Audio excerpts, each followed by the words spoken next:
Polokalama whakamawhula hanga tonu, tari fia ai Tonga kotoa pe, ai au tau inas whakatawa tatau pe i Tongani, ai o maafo ki li he oto molina, o kia ai whakamalo, mo loto honga ia, ikai halea i whiunga, ke whai hono whakahai, ai poupou, pia moe Fia ai hau eki a ko Tutuku ko e a kenga Aotearoa Kolisi Student Girls Association. Ai sea i unisi piha ki haunga, tokoni mele vaisi o atonga, skeitali tokta soana mui heata, tokoni ko mele moala tovo kafa, Tauhi paanga ko Salote po melile Palesiteni. Iai hono kau me mipa, ko alai fotui kalatu, ana wailahi waipulu, sintale laika, takala manua fetoa, kalolaine manako, launisi taufa, lile tolutau vaiako, palu siu laumape, pesiola silatolu, Rachel Finetori, Salote holani unga, siosinita lave mau alofi. Tema tau tau mo mau hoi kona. Ko hi ko e whainga maari e lawa ke tau live stream. Pea whakamawholanga tonu i e televisone ai Ouau o e Malanga Fakafeta'i. Tahine Kuini o Tonga, ai Kuini o e Taloni, ai tahine ko Kuini Nanasipau'u i he whalelotu o Sentuli, pea mo e amanaki o e Fakafeta'i, ko e whei lau pea i e honga ia, ai Kolisi Hivangofulu-ma-valu tau i he whanonga mai ai Kolisi Kuini Salote. Tangata Malanga ko e tangata i Palesiteni o e Siasi Faifekau the Right Honourable Toketa Tevita Koloa'ia Havea. Amnak pe ke Tataki he whanawa ko Lolotonga o Ouau ko ia o e pongpongini pe pehe ki hau ki a ko Tutuku i he kau whakataha i he ahoni.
Sing joyfully to the Lord, you righteous. It is fitting for the upright to praise him.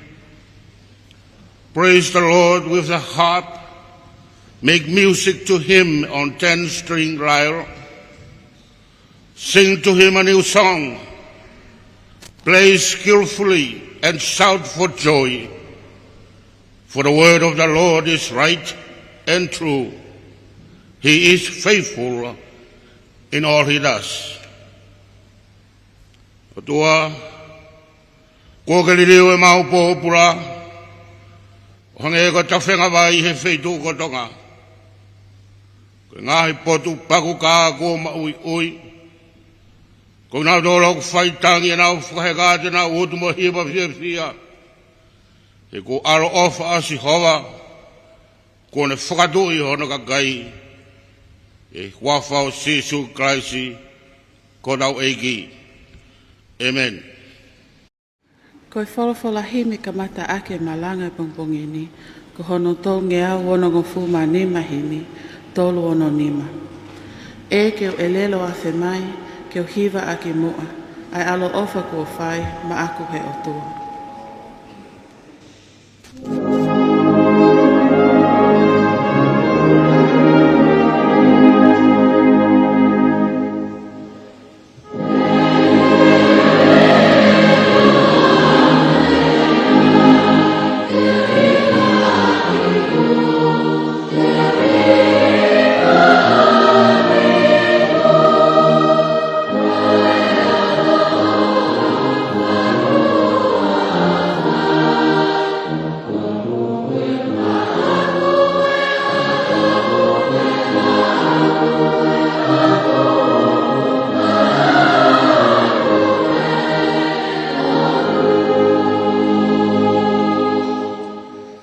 Ko Sīsū ai hua whalahi o ikai hanoua, ikai hataha ke tatau, hataha ke kākuma.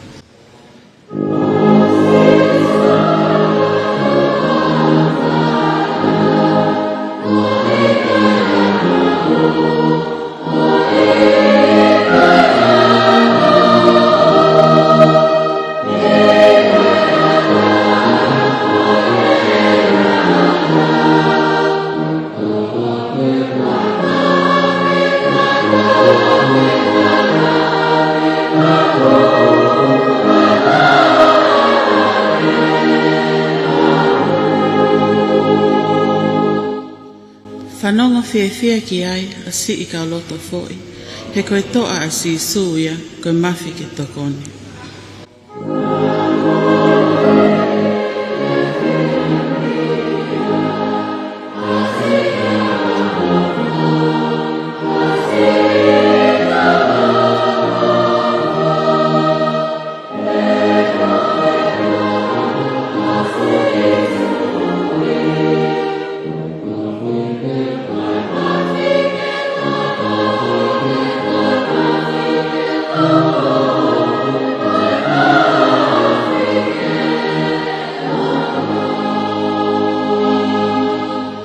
Vesfa osi, to'o eiki hoku ngutoni, ai peke fu mawha. Ke o lava, hono hake haki o si o fu huafa.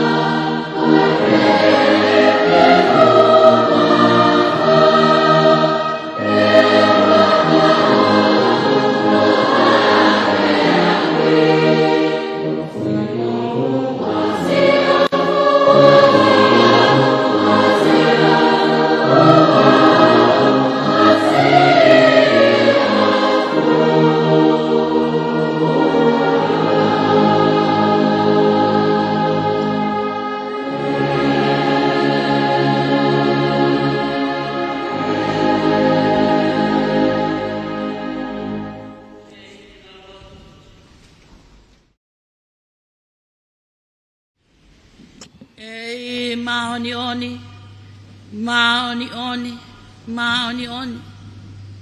Koe tamai, moe alo, moe lau marie. Koe tolu tahai o tua ai Afiona. Ko koe arifa moe o meka. E nā ke iai, pe aku ke iai, e te ke iai o wau ke pānga ngalua taini. Ko koe ho mau otua, pe aku ke tato pe. O kui kai te ke wheri uri waki, ka au ke mohu alo ofa, pe whonu he ke resi, pe koe o tua koe o e whai mesi. O mau ununu mai he pongpongini, tu lolo i ho ao, Ke whai ai kole whakamone more whakataha mo e taua alo e whatsame o e pongpongi ni. Ke mesi mai e o tua ka te kinautolu. He koho tau ai manawa o wha. Ko i whakatau wholwhola mau whai. Ko i kauanga hala ki he mau tamai ka koe tamai maoni oni. Pea o mau tui mo whalala. He ikai te keri ake ki mau tolu. Te ke hanga i whafonga mai ke lotu ai kau tō ki lalo ko ki mau tolu. O mau Fakafeta'i atu ke he Afiona. I he mau au sia mai e pongpongi whakakoloa koen. O mau kau whataha mo e palo whita. Ko hapa ko ki Fakafeta'i he mea ko toa pē. I ngai whaingata. I e uha ko tō ke he funga e whanua. Ki e ngai whainga maari e ko ke whaaki mai ko e tāpuaki maa mau tolu. Fakafeta'i o tua he tēki ai ke iai a taimi. E iai hau tūtu ne hala ke whainga e tangata. O mau tolu pēo mau whawheriuri waki pēa mau hanu mo launga. Ka koe Afiona o ke tuu mau pē. Mau Fakafeta'i atu. Koe au mai ke pong koe ni o tua. O mau tuu o pasinima mo tā mo whiawhia. Ia mea nai kai te mau amanaki ki ai ka ko mau iai he aho koen. Pene ongo e ni alo tāma ki ka whiawhia o mau loto ke mau tāri ai ahoni. Mo e loto ku hanga maari e mo e loto ku Fakafeta'i. Fakafeta'i o tua o whaki mai e mo ui. O lau maari e leleia e tahine kuini ka koe pataloni. O ako Tutuku e Kolisi Kuini Salote. E pehefo ke taine prinsese o e taloni. Ka koe Faifekau Malanga o e Kolisi Kuini Salote. Pe pehefo ki he kau whakawhi kotoa pēku nau mea mai me ngai wheitu ke. O ki hena eik pare mea. Ke whakafofongai mai ai pune anga Tonga. O ki hene ai kau whafonga mei muri. Ke whai mai o mau Fakalangilangi. Pe kui heni mo ho wei Kolisi Tutuku mo ngai kau ngā me. Pe ke ngahi api ako. Ka maa ai Kolisi Lolotonga. Mau kau whakatae Fakafeta'i. Ho whina ngaloa ke mau wau mai ke tau Hivangofulu-ma-valu. Pe a koe Koloa'ia ka te kinautolu. Tau mai a ne tonua mau laka. Pe tau mai ana ia feangai e tau. Ka ko ofa. Tupu mea e maua o mai ke a koe. Mau loto a te eik Fakafeta'i. Koe lau maali e leleia e tangata eik Palesiteni o Siasi. Ka maasa ke ai tai lahi. Pe eke si kau Faifekau. Amara ke tō ai koloa o e ahoni. Mau loto huwhi atu eike hefa mai o lau maali e maoni o ni. No fo ia ho mau ngai loto ke mau tari, mo loto kuhanga maari, ai koloa mo e tāpua ki o e aha koen. Ege o mau hangat ke te koa i he hoa koen, hu fiat ke Afiona, mau tō kotoa pe i he pot kotoa pe o mamani, mau whakamua ke mau i heni e ahoni, o kong mau tōl pe hen ko mau lama mai, o ki ai ho mau ni he whare mahakina, o ke ai ho mau ni he apo pulana. O ke ai ho mau ni he ngai feitu. Nau toi me ai. Nau whakaamua mai. Ai hoa koen. Eiki tāpuaki. Tāpuaki ato mau kakai ke pot ko tō peu nau iai. Pea mō ki nau tō ko tō peu nau whanongo mai e a. Tuku mua ke awa te wholwhola ke hoko ia. Koha nau mo ui anga. Pe ke tāpuakina nau ngai loto. Ke nau mau ai hoa koa ni, mo loto Fakafeta'i. Te gai ke mau Sīsū me Afiona. O te gai ke Sīsū me te mau tōru ki o alo o wha. O mau kei kai o te whaki. I he merie o ngau whai Afiona mau inasi ai. E ke o mau loto huwhia ke Afiona ai whioi angani. Tāpe ki na mai e Palesiteni mo i mana amana ke tō. Ko whakoloa ke te mau tolu e ahoni. Tāpai kina mai a tahine kuini. Pea ke hou eiko Tutuku tō pē. Ka mā tahine prinsesi. ko mau kau whakata. Pea tua ke ngai kau mea mau i heni he pongpongini, whai tāpui kina mai ki mau tolu. Mau hanga to hūwhia e to engo toa pēo e porokalamani, kei tāpui kina pēa Afiona, e tō ke mau inasi anu ngai tāpua ki, mau lotu hea moe mau kore, i hua whapā pē taha eki, ko mau whakamo ui, ko whakalaloa. Christ ko alo ka ko mau whakamo ui. Amen.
Ko e uluaki o le soni ke Malanga Fakafeta'i o e Tauhi Hivangofulu-ma-valu o e Kolisi Kuini Salote ko e Same o e Fakafeta'i a Tevita vahe ni mangofulu mataha te kamatalau me vesi uluaki o Tuku ki he vesi Hivangofulu-ma-valu Same ni mataha vesi uluaki ki he tahaua ayak pehe hono hiki ke mesi ki a te au e otua, he koho tau ai manawa o wha.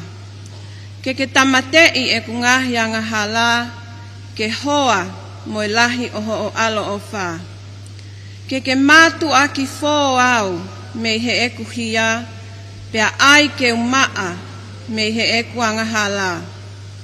He o kua iloi e talangata a, pea ku mawhi au maupe, mo e kuanga hala.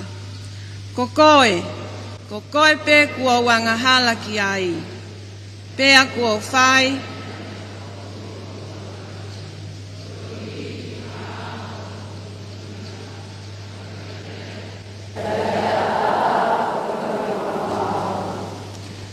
Wakai nai whanau i au mo e hia. Io nai tuitu ia e whae i a te au koe mea ngahala.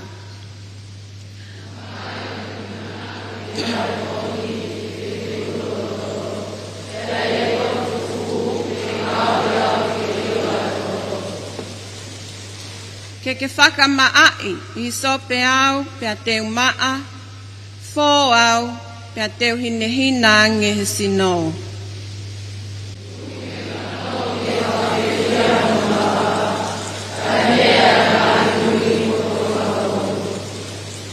Hanga kehe me he kungahi anga hala pia tamatei e kuhia kotoa.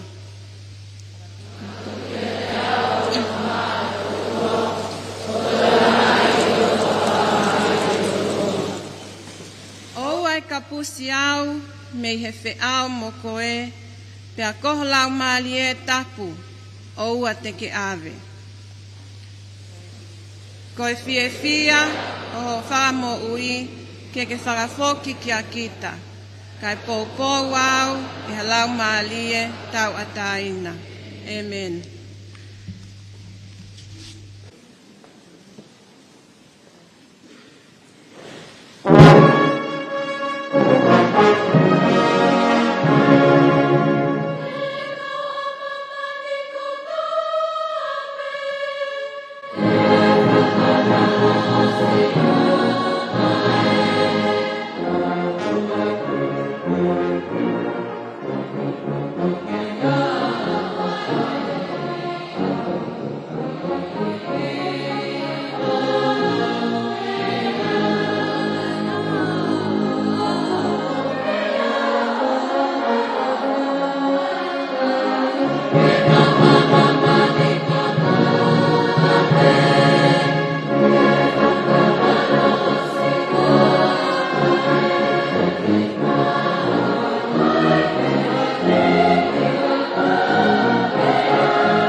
ko Tutuku e Kolisi Kuini Salote. He gospeli.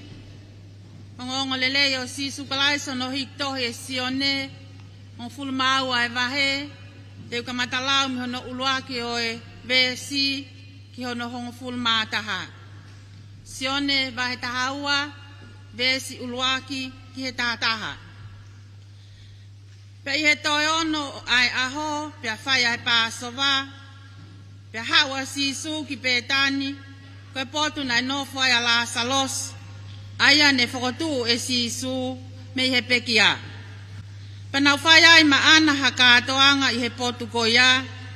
Pena e Tauhi te pile a maata. Ka kola salosi. Koe taha ia te kinautolu. Nai whetā koto i moia i he kai. Pe to ai e mele hapau ni Lolotonga. Koe na ati mooni. Pia mahu ingalahi. O ne tākai aki. Ai vae o Sīsū. Mo ne holo holo. Hono mae. Aki hono lo ulu. Pena e fonu. Ai fale. I ngangatu oi lolo. Ka ko si dasi skaliote. Ko toko taha. O ne kawako. Ai au kuene ke ne lama ki ia. Na ane pehe. Koe hana ikai. Whakatawai ai loloni. O mawai hate nari e tolu ngeau. O whaki ki he masiva. Ka koe ne lea koe ia. Talai hai koe pehe. Nai mamafa ai masiva ki a te ia. Ka koe uhi. Koe kai haaya. Ka koe mea ai ia te ia e nau puha pa anga. Nā ne whaawe ai ngahi mea na iliki ai. Pia mea ia Sīsū. Tuku pe ai Fefine ke Tauhi ia ke he aha o hoku tanu. He koe mea ke he masiva. Te mou feangai ai pe mo kinautolu. Ka ikai te mou feangai ai pe moau. Pia ilo hea toka lahi a Sīsū. O kune potu ko ia. Pia nau alu ki ai. O ikai ko uhi ko Sīsū pe. Ka ko uhi foki. Ke nau mamata ki ala salos. Aia ko ne whakotuu me he pekia. Ka kapure aki e hou eki taula eki. Ke tāmate i mo la salos foki. Ko uhi. Ko mea ia te ia. Nai mole ai hatoko lahi o haasiu. O tuipi ki tai. Kia Sīsū. Amen.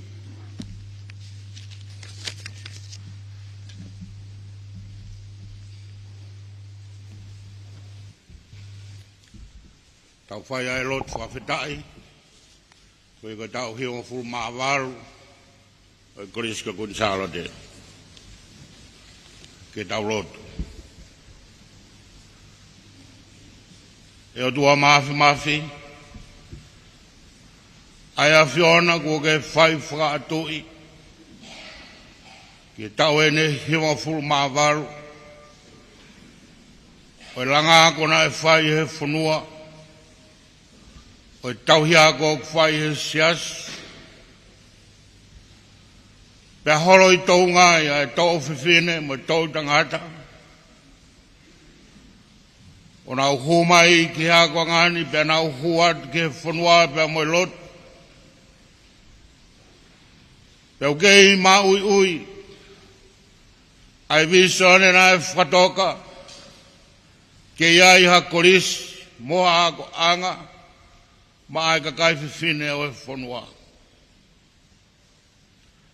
Aho ni mau whakamau boba mai ke hik. Ai Fakafeta'i ai whanua. Afio ai he ne tahi ne kuini. Kai mai hou e ki o e whanua. Koe Fakafeta'i e na e pure anga. Mea he ne iki pare mia. Kai mai kau whakafonga. O e ngahi wahe whanua. Pea mo e ka apneti. Mau kau whadaha mo e ngahi kau mea. Mea o te murina. Kau maa e ngahi wahe. Mo e ngahi koro. Tang mau kauhen mga family. Kai jaha nau mea kehe. Kai ofa be moe bobo ke Kolisi Kuini Salote. Whakamau bobo katoa be mau Fakafeta'i. Neonga ngahi amana ke lei katoa be ke whanua me moka kai.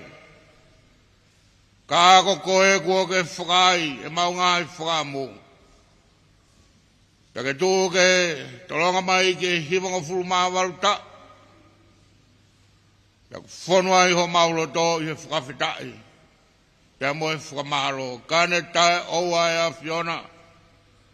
Ho alo ofa mo fuak mes. Mo Faifekau mai ako ngani. Pehenai mei ke he aho. Kau whono mauloto pea mawhana ho maurau mari e. He mau kei whakam oni o tau kau mo koe. Te kei tataki ai pea whanonga ke kauna. Pea kei whono ofa ai pea Kolisi Kuini Salote. Ko hi o whai tāpua ke Afio. Mauno whamanak. Ki hato e tau e taha. Ke lau ai pea ki mua pea mau hokosia hano senturi. Pea koe mau Fakafeta'i o whai mo loto apasia. Mo mau kore ke Afio ke Tauhi. Tauhi ma. I he lalo kapakau o whina o e Afio. Ai ngāwe ko toa pe o whai ko uhi. Koe le lea e whanua. Pea mo lotu. Pea mo Kolisi Kuini Salote.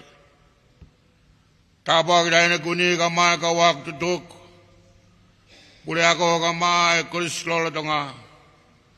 Kai maa ki mautolu ko toa pe whai e Fakafeta'i ni.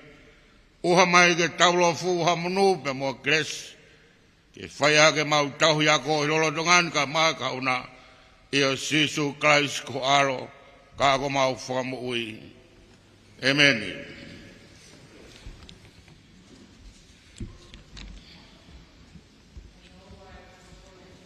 Oi malangan. Ono ngeau Hivangofulu-ma-valu himi. Koe whale i pētani. Koe hiva ma ai whangasipi pele. Mo me hake tau hiva. Si lata mua ki pētani e. Kau hoko mai ko si o whale. Ko eni hoku lau maali e. O ko fuli akipe. Ke whai te ke ho vai.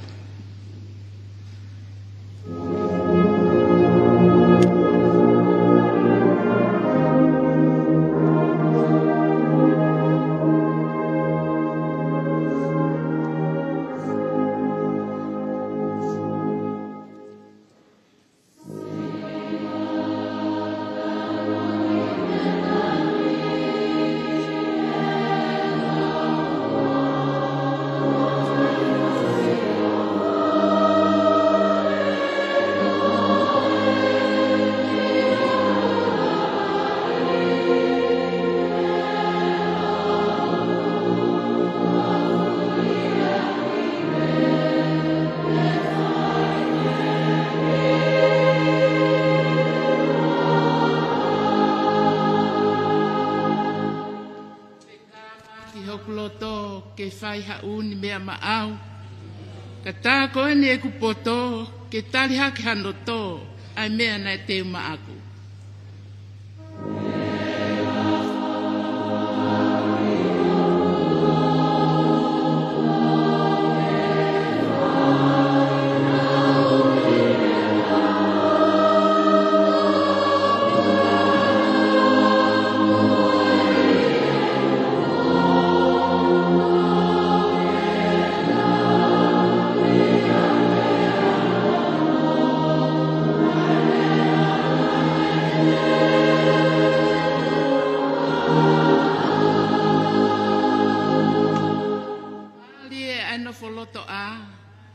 Loto fale ia.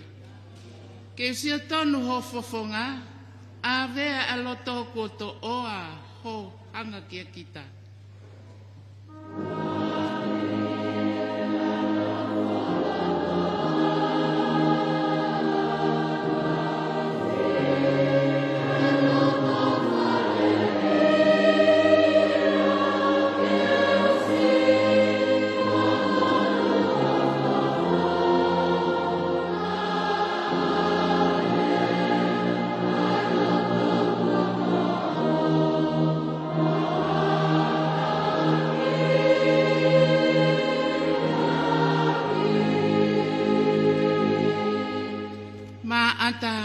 masalosi mele ko na huiki ke helangi.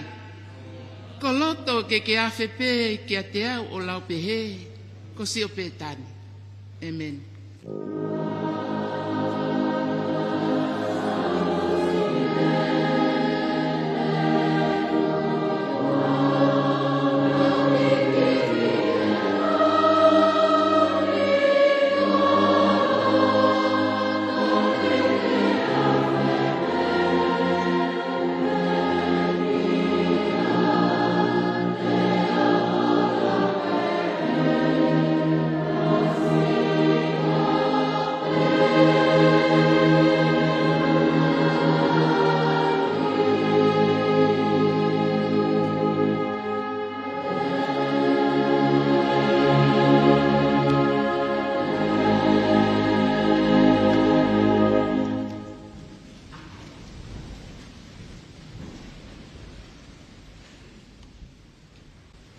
Tāpiki he Afio e o tua mafi, ka maa e whaelot whamanat urak senturi e lotu I Tonga. Tāpiki he ne Afio King Tupo Wono, ko tui o Tonga. Tāpiki a kuini Nanasipau'u. Tāpiki e taine Princesi. Sinaita Kara. Tange o Nuku'alofa. Lady Luan.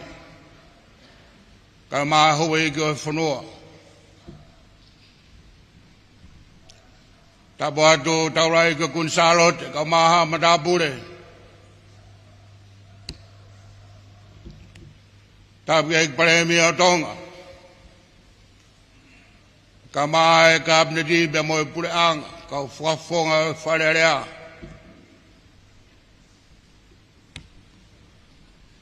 Tāpiki e skeitai lahi o konferensi ka maa kau Faifekau.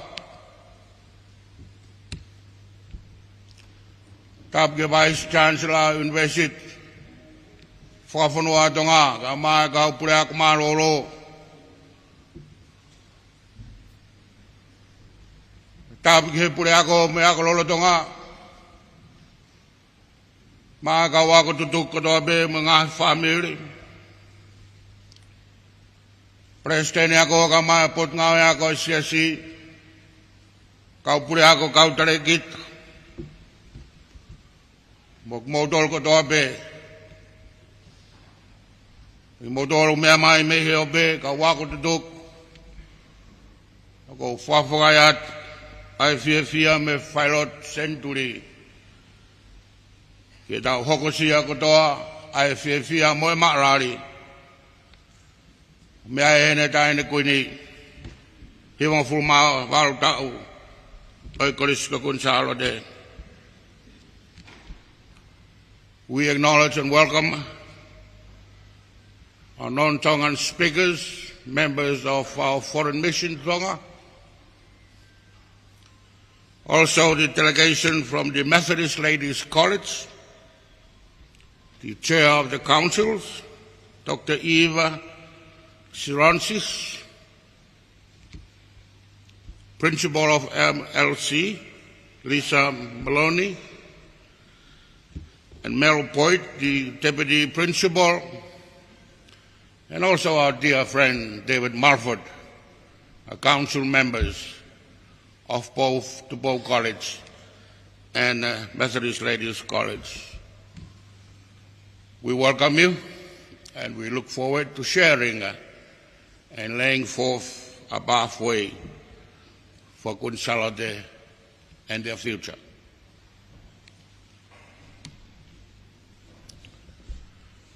And kuini ko tātou nene mea hen. Ako tui aku whakaongo mai. Ai kau Tutuku me ngahi pot kehe. Petu beke uki whailonga ea whanau ni I. Tau kau whadaha unau kei lau maari le leipe. Tau Hivangofulu-ma-valu, nau tauranga, pita tau matonga. Tau Hivangofulu-ma-valu ko te mole wakasiwora. Ko mele longa le tau Hivangofulu. Tau tola hebe me kau tau Hivangofulu tup. Tau tola hebe me kau Valungofulu. Kilelea sibias tuyet fiabentau. Papiloa foliak Plumfield di Fatai. Otsia Smith. Siono afu. Tupou taufa. Magao finau ki hatehu. Me mui whanua ko velemen whanaika. Mafi wharase. Solafoni riku. Au ke tabdo le whaelo tuna walo fita. Sino vai puna. Malaysia li manu. Pia whango me hihifa. Malaysia li samiu me hawa dolo. Ka Malaysia li whanua me uturao. Moe toko lahi e fu tohi ui e ka wako tutuku. Nā rau whanonga mai he ngāhi tāpulahi. Ke tau hokosi ai Hivangofulu-ma-valu e hon.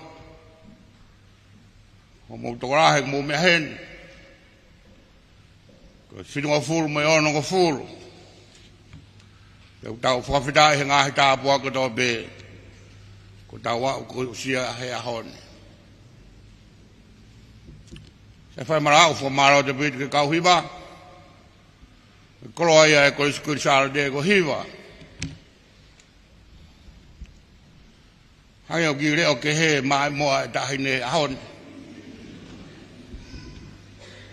Mahalo pe ko e wana ikai uha mi he tawhaaki. Au whaka Koloa'ia e Hiva. Whai ahon pa whamaro ta beto. E Hiva ka wako tutuku. Maro ho mou popo. Ke whai katoa ngai hon. Ke wholawhola Malanga me kosperi. Ko rea nei whae Sīsū kia siutas. Pea mea a Sīsū tuku pea e Fefine ke ne Tauhia ke aho hoku tanu. E ko mea ke he masiva te mou feangai ai pe mo kinautolu. Kai te mou feangai pe Ouau. This is an extended interpretation of the anointing of Jesus in Bethany by Mary. Mary poured some oil on Jesus' feet and wiped his feet with her hair. And the house was filled with the fragrance of the perfume. To which Judas interrupted Mary and said, "What a waste of expensive perfume. Better if you sell it and give the money to the poor." But Jesus rebuked him and said, "Leave her alone. Leave her alone. It was intended that she should save this perfume for the day of my burial. You will always have the poor among you, but you will not always have me. So, don't sell it. Don't give it away. Treasure it. It belongs to Jesus." In this 98th anniversary of Kuini Salote College, we continue to encourage you, the alumni and the Kuini Salote community, not to sell what is meant for Jesus. Keep it. Hold on to it. Don't give it away, because it is for Jesus. Kawenga Malangan, Tauhi, Ouau whakatau, ai nāti ko mea Sīsū. Ko tāpune ko ngā uruaki e gospeli, vai uruaki ke Hivangofulu-ma-valu na whakaari ai a Sīsū koe misa ia ia koe whakaosi ia kono whodua la salosi me he mate Hivangofulu-ma-valu kono kamatanga eni koe tohi ia whamatarai ki he gloria i misa ia pe au toi kamata pe moia me pe tani koe gloria i misa ia teu pe ia ke pekia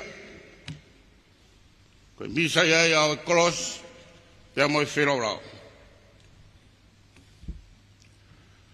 ahoni pe tani toi ahoi ono ki he pāsoa whai ki kātoanga whakawhamiri koeni ke malari ono toi whotu la salos me he mate pia mo whailonga ia e takai ai wae o Sīsū ke teu ke hene pekia. Te lawa hui ke taha me hene ko karu se whae o Sīsū. Kana toko ni mai pe tani koe nao ngawe eni. Maata Tauhi te bile. Se moi kina pe ia ki ai. O koe jaha tahe ia hane lau ki ai. O sai pe ia. Ko la salos. Osta koto ia ki he te bile mo kau whaafe. O koe jaha tahe ia hane lau ki la salos. Ko mea pe ia ke whae. Ko mere.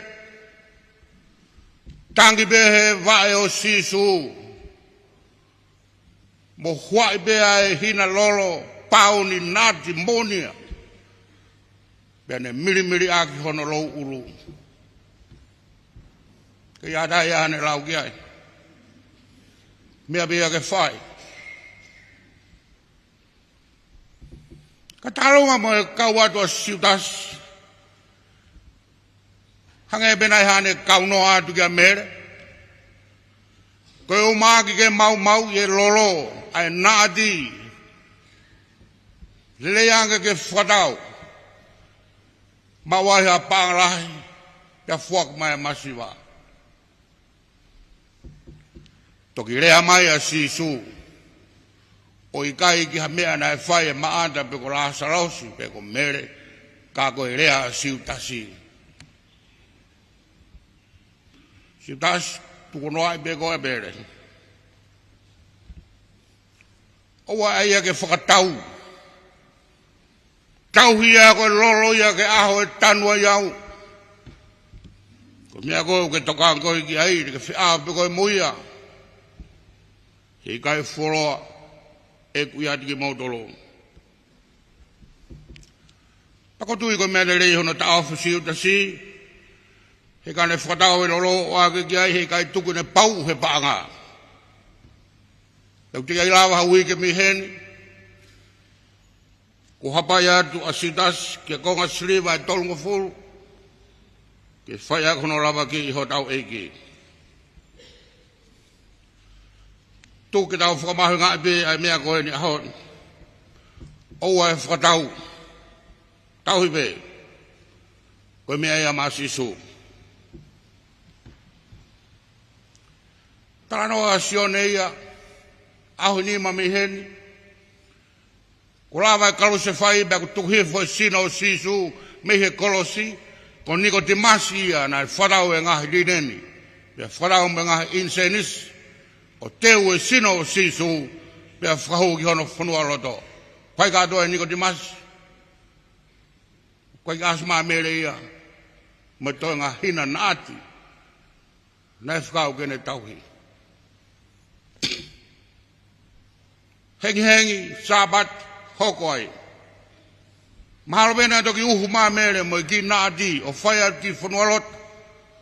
I hene amanaki tene kei mau peki aia sino o Sīsū ke whai ono whatokia na whakatautalo mi pētani. Haka mene hoko. Hawa ta mere ia ki whanualot o kuotoitu a Sīsū ia. Ke ano whainga maari ona mo ene naati. Pea kou tui, nai tauhi ai pe, e mere aene nāti, hange koe tūtui nai whae Sīsū. ka koe hahangau e aonga e whea aki ai koloa. Maui ngā o koloa ku whatewhito ia ngā ohi lahi o taimi mo iwi ki hono ngā ohi koloa ko ia. Nā di ko whangi a kau pe ia tu he ot mo ngā pore pore ai ot mo ngā himare ia kau pe mo ngā hea moni. He mahalo ko ki whaka lawe lawe ki he lolo na e tawhi hifo he halakawa e lo ne. Ai nai imisi ke hahau e ot motu mo e ot mo ngā hea moni ko halolo na atipe. Tene hanga o whakamatara ki a ngāo e pehe. Whangi a kau i hanga e bea koe o kiti, sino wai wai. Kana i honau sino mona waka e ki lolo. Ko ki nā tolo ku tāna ki lolo nā di te nau whronga ki he mounga. Te nau hanga o whakamā pope whangi iaka mehe nā di. Pea ta tauhi au tauhi. E lau ia ko nā di on. Kakai whiwhiri ka hāk mou ia e nā di he mounga. He ko iwi ko e mou ia e whuna di. Ai e ko tuwai i he maka. Ai e ko ne tari ai la mo whipare ki na hawiri o whunga mounga. Ai e ko ne matua ki ai e momoko. Pea mo e la. Ko iwi lahi. He ko iwi eni me he aka o e nā di. Pe ka mauna ikai mauia me aka o e nā di. E anga vai vai pe, ai ki fua kau. Ke lolo koe kutua ke tau whangi mea rere. Kono iwi ana o whiunga pe me whunua mō moa, me tau whewhron aki. Koe haha lolo whiunga, moe haha o e pe kia ahami saia. Whiunga moha wherau lau ke huhuia maman katoa. Whiunga ke whaia ka whakamaro ki ha misiona ko i kuna, mo ka kata. Pea whiunga ke Havea ka alo ki Afio e tamai ki he rangi taupotu. Koe lolo na ati, kono whatongia ea ki rangi, mo ngā he wherau rau i tāniti. Kia pe rangi au puna haroa e manu puna, Pea uke e langi utua e mahina mo e la a mo e ot kawinga. Pea uke e langi ko e whanga aangi lope, mo e selafimi, mo e selupimi, aku nao puna takai ai. Ko e langi a kua Afio ai ai otua, pea ko e langi taupotu ia. Ko hai tene teu, ha aro ki he langi taupotu, ka ko e nāti monia pe, me he otu mounga, ke whaia ke ngahi whiro rau. O whioa ke roi mata. Hilo nā tau, te mo aro wherang. Ko nā ati ko pētani, ke hea me hatoe nā ati ha otu mounga. Ko nā ati ko pētani, nā whakauhoa kia ai roi mata. Nai tangi pea e Fefine, nai tangi pea e Fefine e he vai o Sīsū. Pea e kehe ai pe nā dia o pe tani me hatoi nā i ha whare koloa, pe toi tuaki mai me ha o tu mounga. Nai whauhua kai roi mata, pe ake ai ofa mo oni, pea mo e whiro rau. Taka whakawa hana atu he i halota whare. E whonu i he ngangatu, mo e whakahoi fua, pe e whai i taimi, ki langi takapot. Ko ngani e mea koe whanakalon. Koe ngahi perfume me koe me ngahi whonua tāla o mamani ka waku tutuk. Mea lelei pe. E te ala ifu ke te kato kia he te ki fo i Palesiteni, pua te ki fo i Lolotonga. Kai manatu, nei ikai whakatau, ai perfume ia, ai Kolisi Kuini Salote. Kinatia na se mau pe ya ke tongi ki ho tau loto he ku alaha pe aku manong ai ki whaira rau loi mata na whai e mere na whai pe ya ki a Sīsū te kai ririu e tamu ai e Kolisi Kuini te kai tutulu pe manuka hakonga taha o e aranga whare na whotu to aki pia kuraka pe ko ngā kehe pe taimi me ngā mea lahi kau kei tuki mononofo pe e Siasi mo whurua ke iai ha Kolisi Kuini Salote ke whai e mea na whai e wae o Sīsū ke ngahi tau tangata me ngahi ko ngā tau whawhia whia he ngahi tau ako pe whailonga e no ngā upure ako kau tiutalahi kau maamaro me kau matematika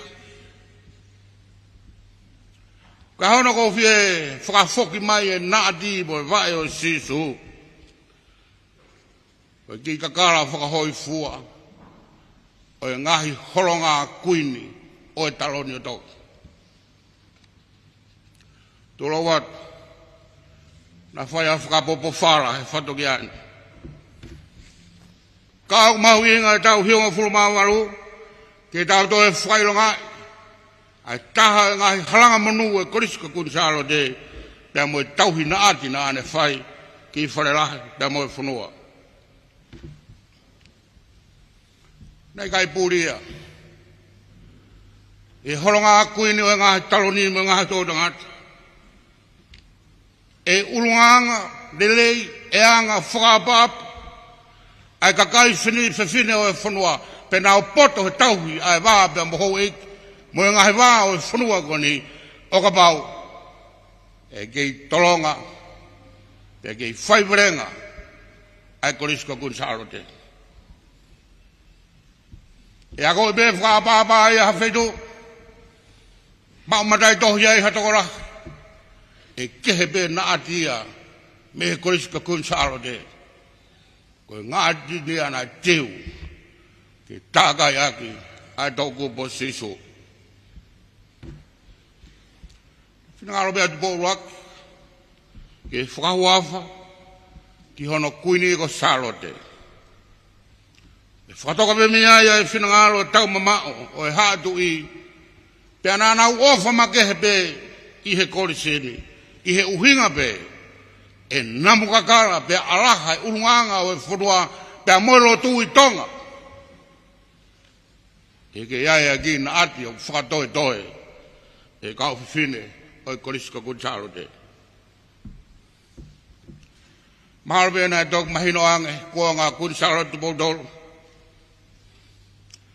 nā ne whakatu e langa whanua ke whikau ak pe me Kolisi Kuini Salote ke ako pe ha Fefine he Kolisi Kuini Salote pe hoko atu ke he kautaha langa whanua ke puke a fufura ai molumalu o whanua pe molot pe ko ki tautakanga ia na e whai mau pe ko e whiu e haon pe whewhe o whewhe e tautakanga e Kolisi Kuini Salote ai langa whanua a Fefine Tonga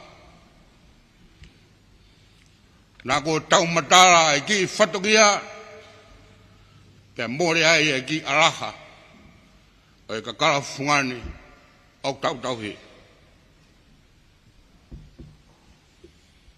toka mata ako tutuku e tahiwa ua hiva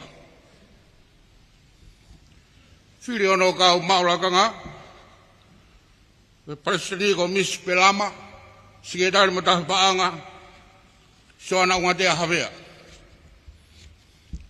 toko Hivangofulu-ma-valu nei ai ko nā tutu ni ko tuku hau whakatau ko sirene taha ke ta taiwa ua hiva ia tātāna ki tulu tā mo toi nāti o konga ko ia o ranga ki e whare whamanat o Kuini Salote tupou tau mahene angi tau tolo me kuanga kuini halawal mataho ko ni ofa po mamahi ai lelei a Tonga mo whatungia Kolisi Kuini Salote o kui kaya ano tatau.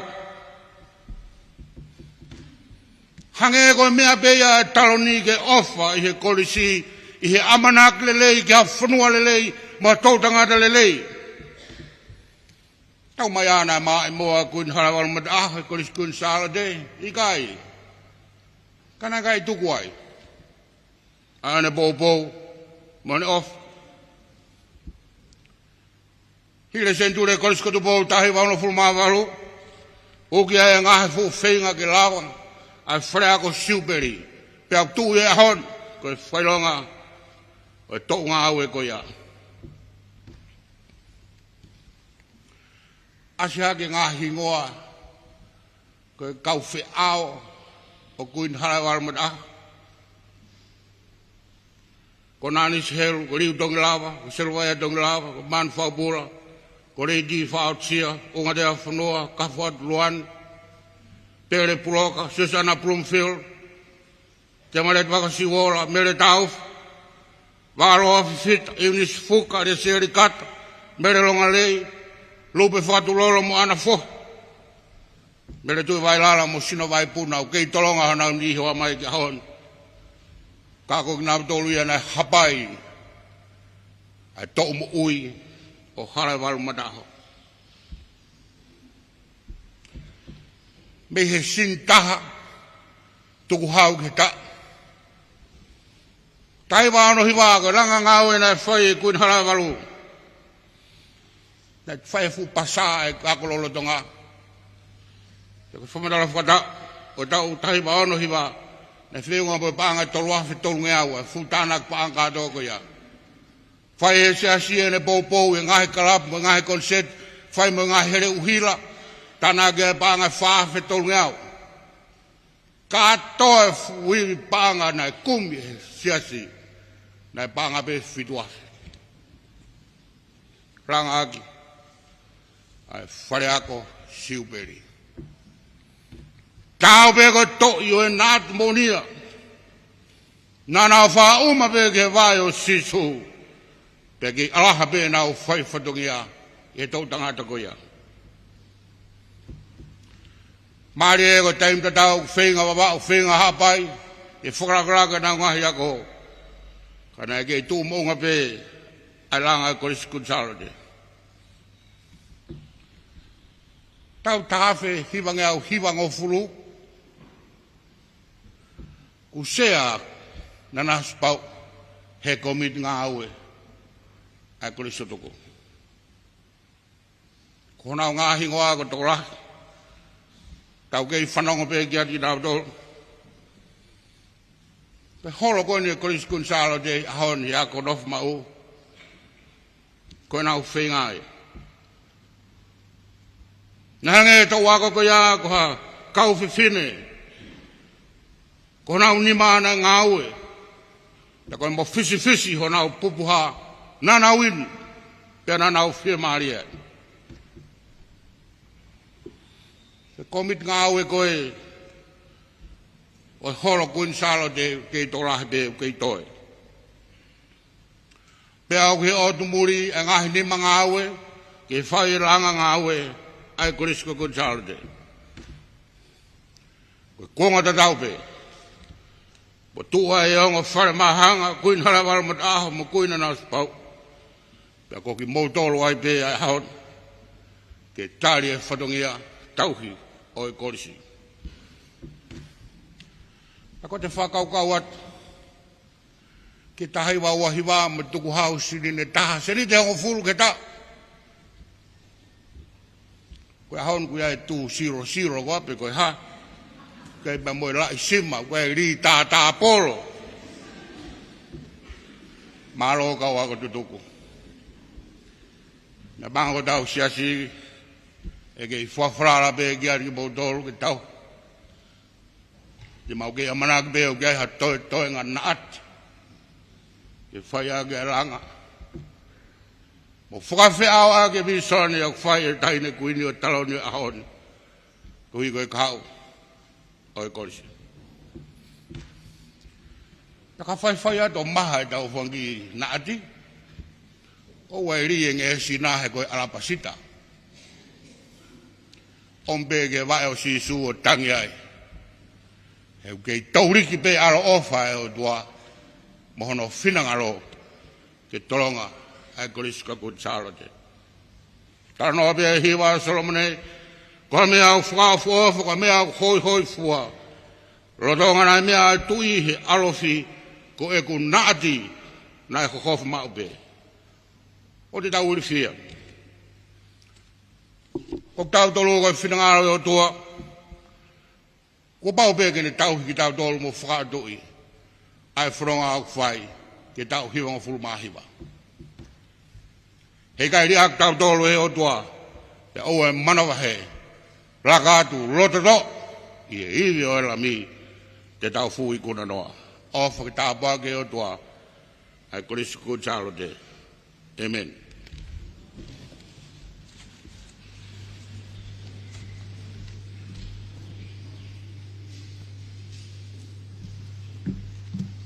Koe wholawhalahimi te tauhiwa tuku ai, kono tolnge au Hivangofulu-ma-valu himi, toluhiwa fitu mo mea ke tauhiwa.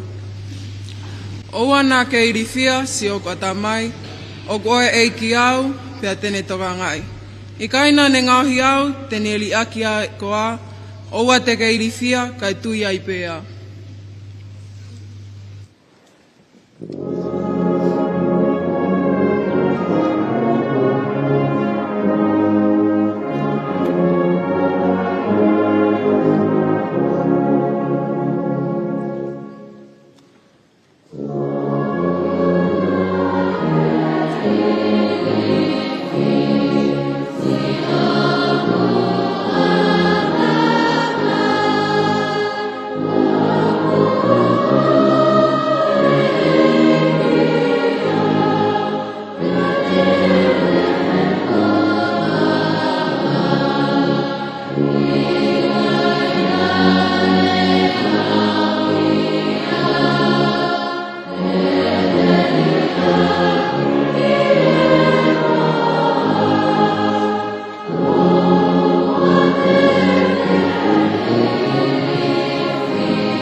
Kane whinangaloia ke sie kinau, tene tau tuku mai mo tau tauhi mau. Tene wha aahi mai ki hokuloto ke wei, oua te ke ilifia kau tui elelei.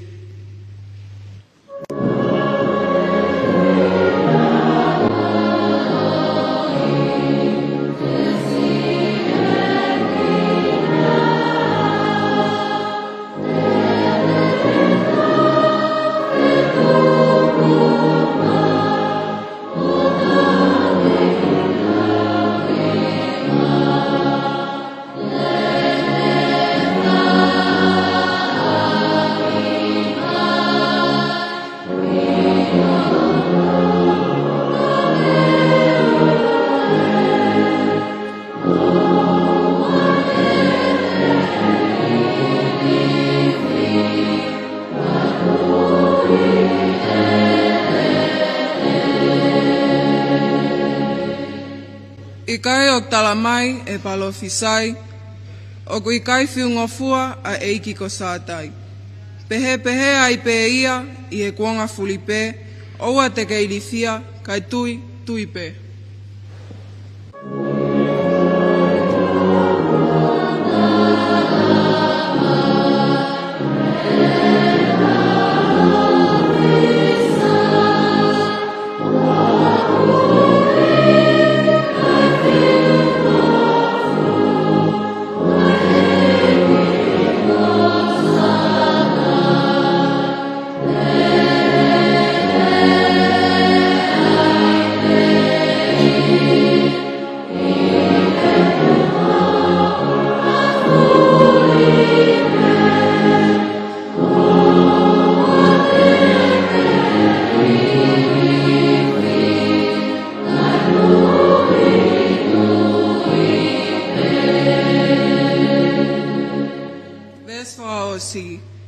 Whatotoa e si o katamai. Ko eiki au niu ne folofola aki. Te tā I e awhi pē, mo e fu vai loloto whau. Oua te ke ilifia, kai tui, tui mau.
Kresa egi ko Sīsū Christ, ko ofra heo tua ko tau te mai, ko e whiohi lau maari mauni ni, ke a tau tolu ko tope ia o taingata. Amen.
Si Koloa'ia ka katoa ai Ouau Malanga Fakafeta'i makamaile koe Hivangofulu-ma-valu ta'o. Tapa tahine kuini Nanasipau'u, koe kuini o taloni o Tonga. Tapa tahine prinsesi Sinai takala tu'a. Tapa ki he tangata eki Palesiteni o Siasi. Faifekau Tevita Koloa'ia Havea. Pe a ko kole ke u whakamalmalua tu he whakatapu ko osio no awhaki. Ka ata ke whakafofonga ha whakamalo ko uhi ko e koeni. Ka maa a hono tāpuaki ai taua usia ai Hivangofulu-ma-valu. Taini kuini o kuai ai whakamalo Lolotonga. Ko uhi ko ho kei mea. O Fakalangilangi ai koeni. Iho lakanga. Ko Palesiteni o Siasi kai muaki hake. Ko kuini o taloni o Tonga.